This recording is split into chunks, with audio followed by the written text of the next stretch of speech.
Hello, everybody, and welcome to our podcast, Unpacking Organizations, where Rupert and I talk about our passion topics around organization design, job architecture, workforce planning, and everything.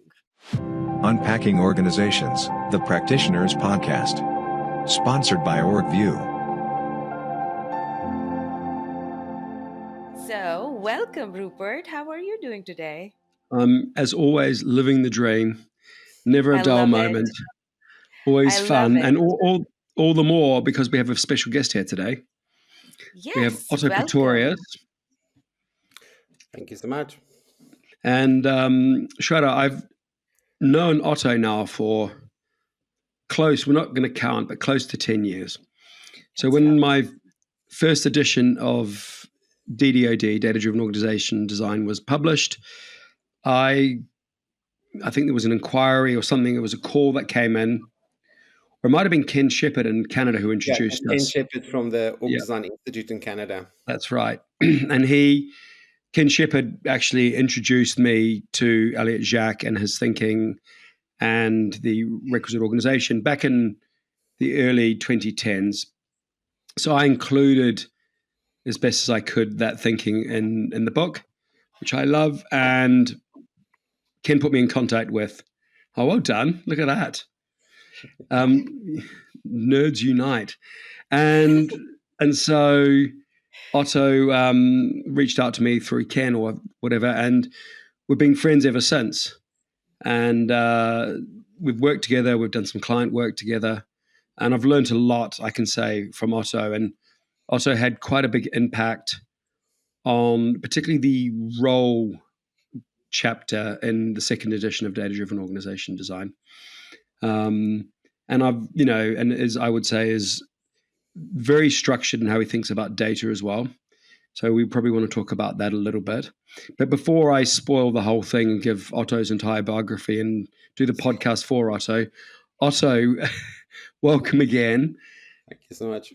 And before we jump into content, why don't you're obviously from South Africa, but why don't you, apart from that, take it away. Just give us a bit of your background.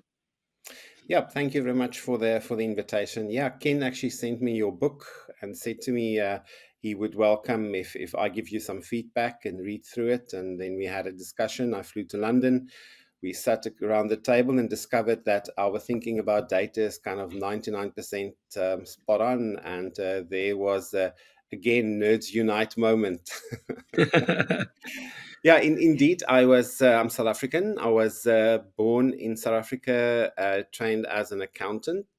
And in my journey, I soon discovered that although I like the accountancy world and how structured it is and how we get to understand how we can predict things, I fell in love with human psychology and people and how people live and work in organizations, and ultimately also got bit by the data and technology bug in the middle 80s. So that's a long time ago, and slowly found my way through some B degrees and honors degrees and master degrees at the end of the day to a world where accountancy and people and technology match and meet up.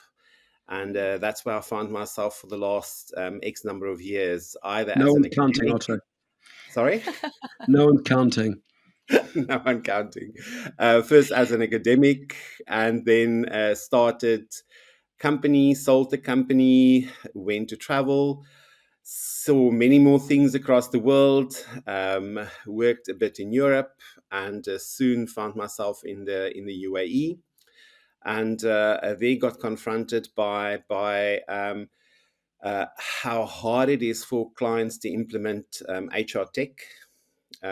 Specifically because the world of HR and HR functional models are not as mature as that in the finance world, and got challenged by a project manager, an Irish project manager at that point, to say, stop complaining about HR and do something about it. So we literally started to plan functional architectural models and data models in the late 90s for HR. And soon in the early 2000s, found myself back in South Africa with technology implementations going wrong and starting to understand why they go wrong, specifically in the HR world, and discovering that it's actually about people not understanding mature data models and mature functional architectural models in HR. Could you And could you found unpack my way that? there. So Yeah. people might not know what you mean by functional models. So if you could transcribe that into Yeah. layman's terms for us. Good. So if we know in the finance world, we've got general accepted accounting practice and IFRS standards and all of these kind of things. So nobody is concerned about what's a debit or a credit and how does a journal work and how does your cash flow work and how all these data pieces fit together. It's part of the training of every accountant or every finance professional. But that's not the case for HR. In the HR world, people might be trained on competencies or might be trained on motivational models for staff and might find that they have some training on rewards and remuneration. But no HR professional at that stage, at least, was really trained around how do all the pieces fit together, specifically from a data perspective. So, how do you actually manage an integrated people solution inside an organization? And that is what we will refer to as a functional architectural model. How do the functional pieces fit together and how do they actually work together and then in essence get enabled by technology? So the reality is that technology cannot fix what is functionally broken. We have to fix what is functionally broken first and then enable that with technology. And that was the huge lesson at that stage. I think something like 60, 70% of all technology implementations in HR didn't work.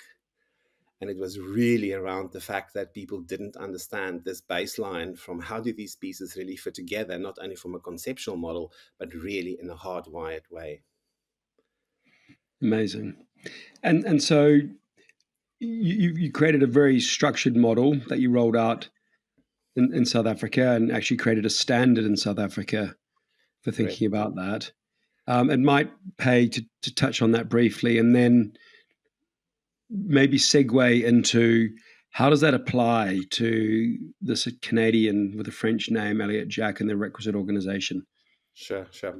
Yeah, so as we started to work a lot with the technology implementations, starting to crystallize what do we mean when we talk about functional architecture led to writing down of a standard, and the standard was called the substandard, Standard Integrated People Practices, and it was the first technology agnostic standard for HR that also reflected on data and processes and certain aspects that were called core transactional and value add stages in HR.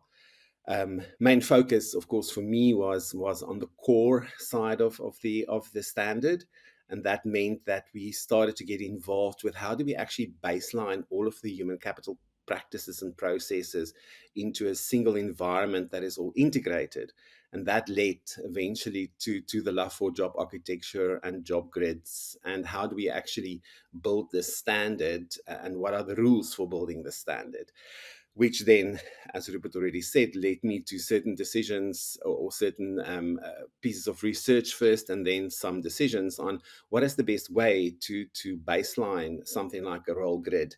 Whether we use grading as a role grid baseline or we actually use a leveling method for that. And that led me at that point to discover some of the work of Elliot Jacques on levels of work and stratified systems theory, and actually led to the fact that we actually recommend to our clients that when you build something like a role grid, it's far better to baseline your role grid on a leveling method and one level deeper on grading models.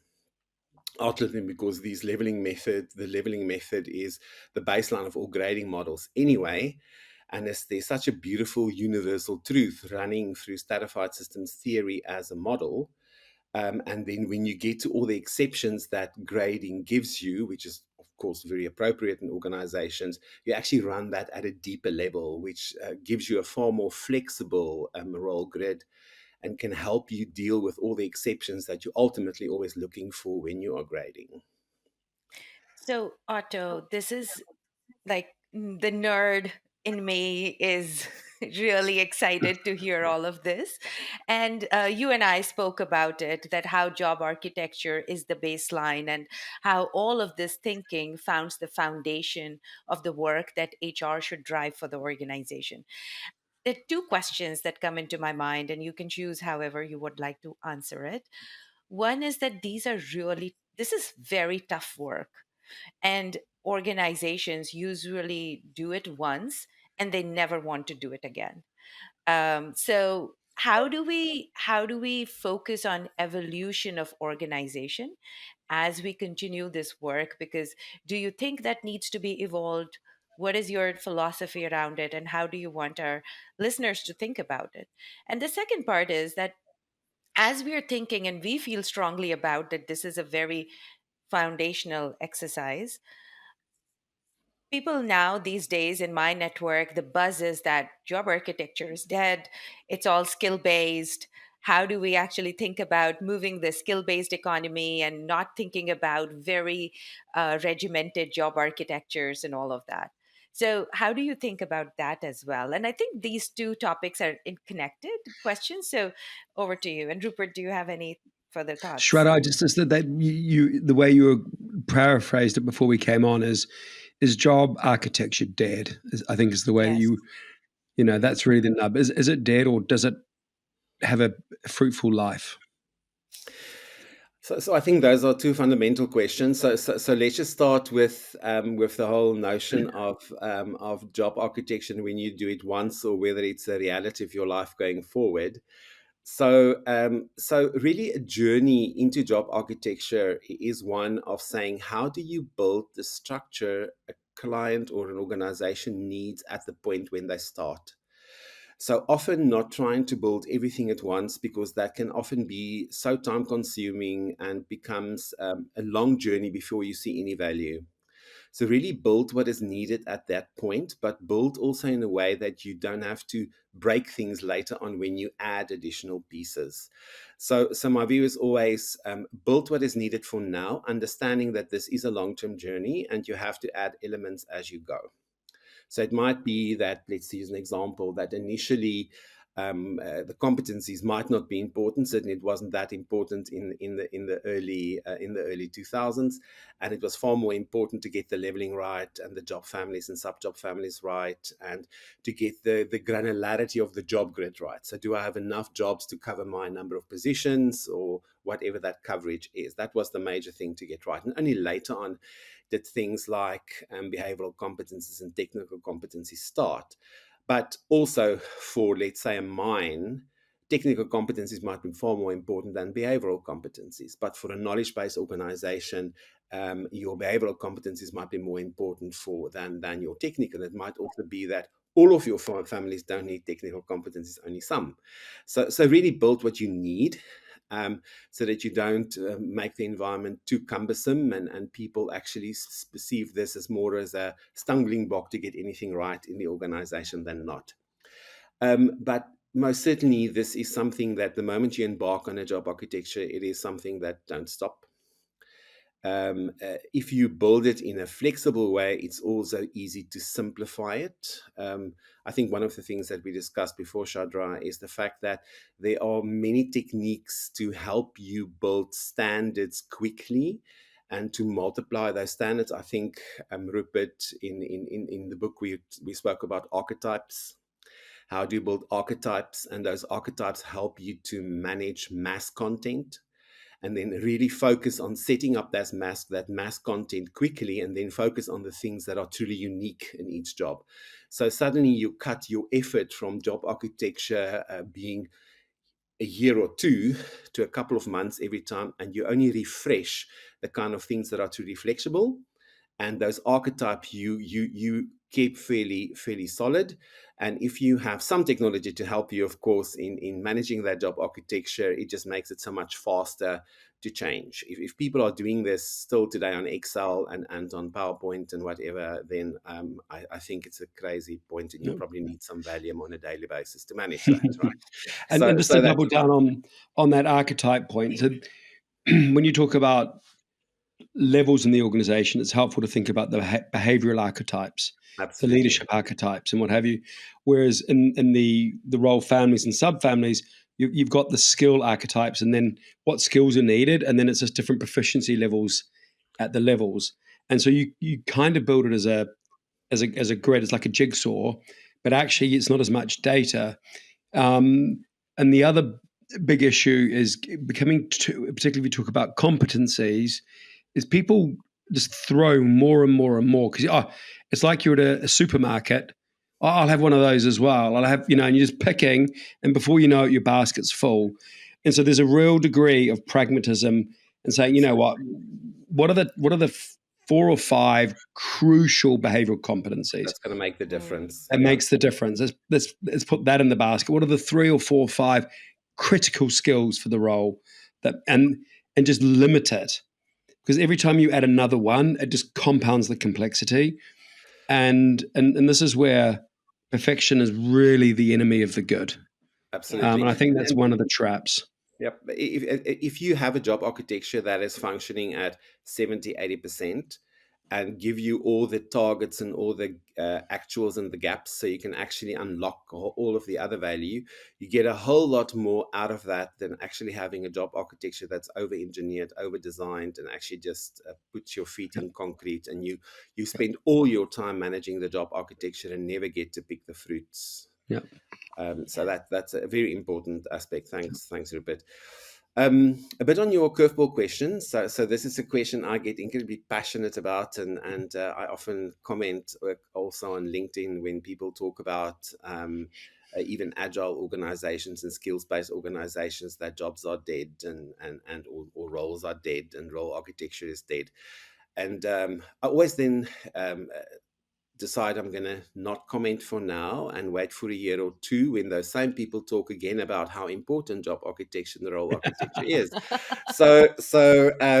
I'm reminded by at the Org Design Institute in Canada, there was they have a conference every 2 years, and they had this conference, and somebody asked in the audience, what's the use case for job architecture? And if I remember, Ken actually got up and said, there's no use case for job architecture in the same way there's no use case for the sun coming up tomorrow. So he's not going to answer that question. And that was quite a foundational statement, because if you truly understand the purpose of job architecture and you truly start to understand how much value it unlocks in working for working with organizational data, let's say it's a 50,000 position size organization, which is massive, and trying to manage and plan around 51,000 positions and try to manage and plan around 3,000 roles, it's just a fundamental different game. It's just not the same thing. So that kind of makes you sit back and really start to consider whether job architecture is dead. But let's talk about skills. So if we start thinking about skills in the future, of course that's important. But the moment somebody says skills planning is in, job planning or role planning is out, then the key question is, what do you anchor those skills on? And how do you make those skills real? Because ultimately we employ people that sit in positions. And ultimately, you have to anchor your skills on something else. If we are saying skills-based planning combined with job architecture is the focus of the future, that is 100% correct. But to simply throw job architecture and role architecture out and saying it's now all about skills is if I can really direct about it, is kind of naive and uninformed. If you've really done it, if you really sat in doing workforce planning in an organization and sat with skills planning in an organization, you try to understand that these things belong together. They're not separate things, they are one thing. Skills planning is not something new that was discovered 5 years ago. Skills planning was there. If you go to environments like Volvo in the north of Europe and a couple of other quite advanced brands, they've done skills planning for many years. This is not new. And they always anchored it in job architecture. Suddenly, it's like talent management. When talent management started, everybody thought nobody ever managed talent before. And that was not true. It was just anchored under a new title. So skills planning is important. It is definitely where the future goes, and it definitely needs the emphasis that people are giving it, but it is not at the cost of job or role architecture. It is a with game, not an all game. Yeah. Beautiful. Thank you. You can hear Great. that I get passionate about it. And I think this related to that, Otto, is if you're, I always think if you take it the perspective of the person, you're a human being and you're sitting in a position at a point in your career, let's say it's early in your career. Do you want to go further up that path? And so what skills do you need to go up the levels, and what does that even mean? And is that meaningful? Or do you want to go sideways and then up? Yeah. And so the role grid actually gives a canvas for thinking about your future planning. Absolutely. And how you want your career to evolve, and therefore what competencies. And as you become more senior, behavioral competencies become more important. What are they, and how do I think about them, and how do I measure them, and how do I understand how proficient I am in that? And that becomes a really meaningful conversation to have with your manager or your mentor or your coach or whoever those people are. But it's also relevant from a data perspective, because if you don't have the data about what competencies people have, and you say, this is what we need in the future, and we need more and more people of, say, this role, and this role demands these competencies, and we don't have many. So now I know where the L&D budget should go. Now I know what I should be recruiting for, but I can't recruit enough. I need to fix it internally. That's L&D. And so in my mind, all these things are really, really connected. And without the data, you're just guessing. I was chatting actually to a cousin of mine this morning who's in New Zealand, and he was complaining about how in New Zealand, a lot of people were made redundant by the government. And he was saying, why don't they use performance data to make the decisions? Because they just basically willy-nilly just got rid of people, and they got rid of a lot of very good people. And I've pretty much never seen anyone use performance data in making riffing decisions, because no one trusts it. I've never seen one client trust the performance data they have in their system, because really what it comes down to is an opinion of a manager. And when it comes down, it's like, does the manager like the person, yes or no? It's not objective. And of course, in a place like Japan, hey, we've got the whole concept of contribution. So what are people contributing to the job? And the aspect of contribution is a combination of competence and long-term performance. So the evidence of long-term performance, which is a 5-year performance cycle, as well as how people have grown in their competence. And that combination is then referred to as my contribution to the job. So if somebody's contribution is significant, so the combination of performance and competence, so they also bring their high level of competence to the benefit of the organization, then you are actually sitting with a person that you actually want to hold on to. Which is a very, very helpful view of it. But it's so interesting when you often start working with organizations that wants to do skills planning, and you ask them some questions. So do you have a view of what are the skills you're looking for? Do you have a view of what the actual skills are in the organization? So you actually, and then you sit with an answer that, no, we've not really done that work, but we actually need it done now. And then it's the reality of saying, listen, we have to define a target, and we have to define an actual so we can get a gap. And it sounds so simple, but that is where the power lies. What's the target? What's the actual? What's the gap?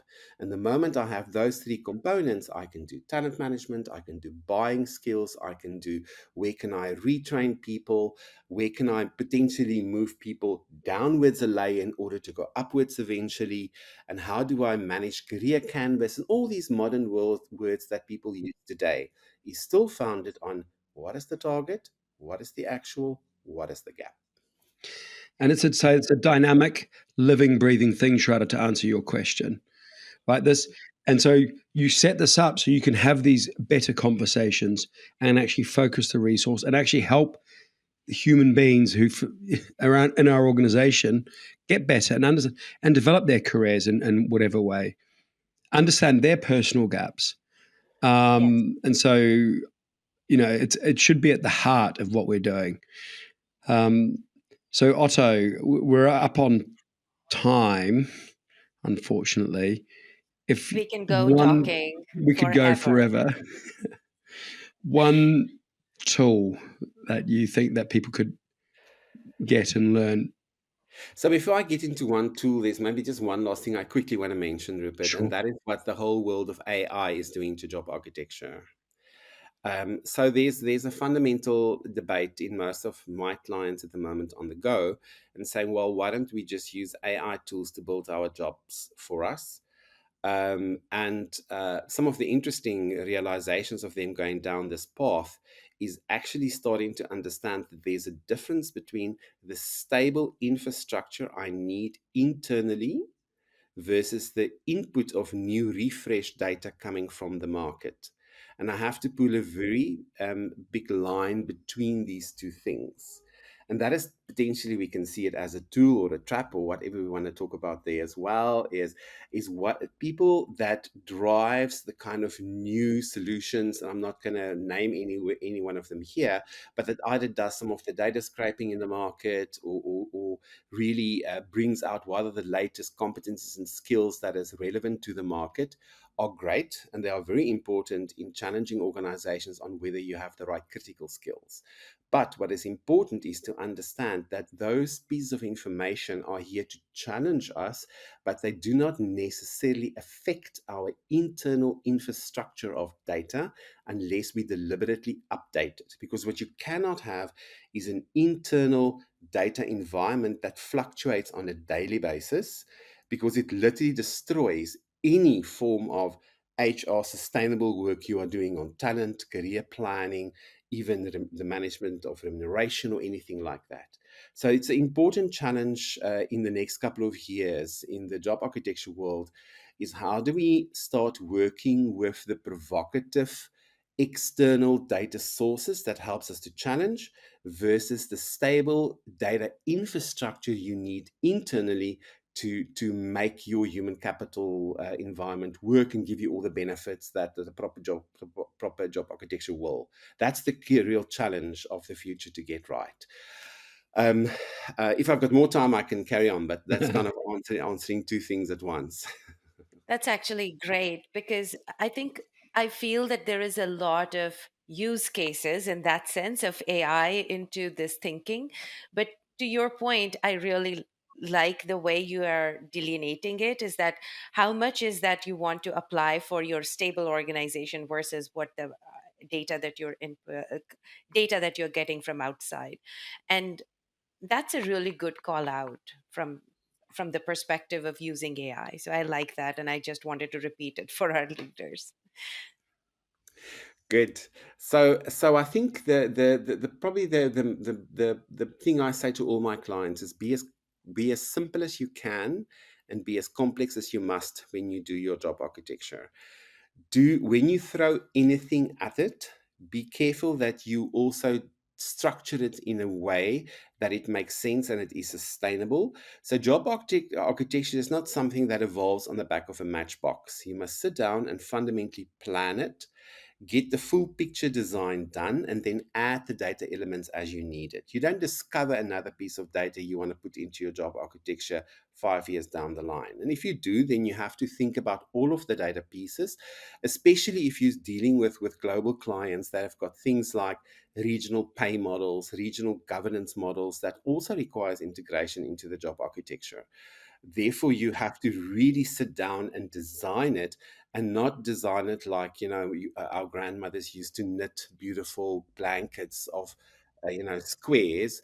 That's not the way to do this. You have to fundamentally stand back and say, what do I want from my job architecture? Therefore, why do I design it? And then slowly put the data pieces in place and maintain them as we go. And that's how you reap the long-term benefits, not by simply kind of throwing anything at it and hope it sticks. So I think Otto, Rupert, and I know that we can continue to talk about this forever, but one last question that I have for you is that, is there a book that you can recommend for our listeners? Because it's such a nerdy topic. People might just get interested after listening to this episode, but don't know where to go further. So, what are some of the resources that you can help us with? Okay, so I think, of course, I'm going to punt data-driven org design in the book that Okay. we wrote Of course. on the different aspects of. It's probably the most thorough book on all topics of org and job architecture, because it covers all of it in certain aspects, including workforce planning. So it's definitely worthwhile to read. There's a chapter on role design. There's a chapter on the use of competencies. And all of the other aspects that I'm sure you discuss in all of the other episodes as well. So that is certainly a book I recommend. For people that want to explore a little bit more on stratified systems theory, the work of Elliot Jacques, I would really recommend a book called A for Accountability. It is a wonderful book that is a very easy read, especially for people that that are not necessarily comfortable with the older language that used to sit inside stratified systems theory.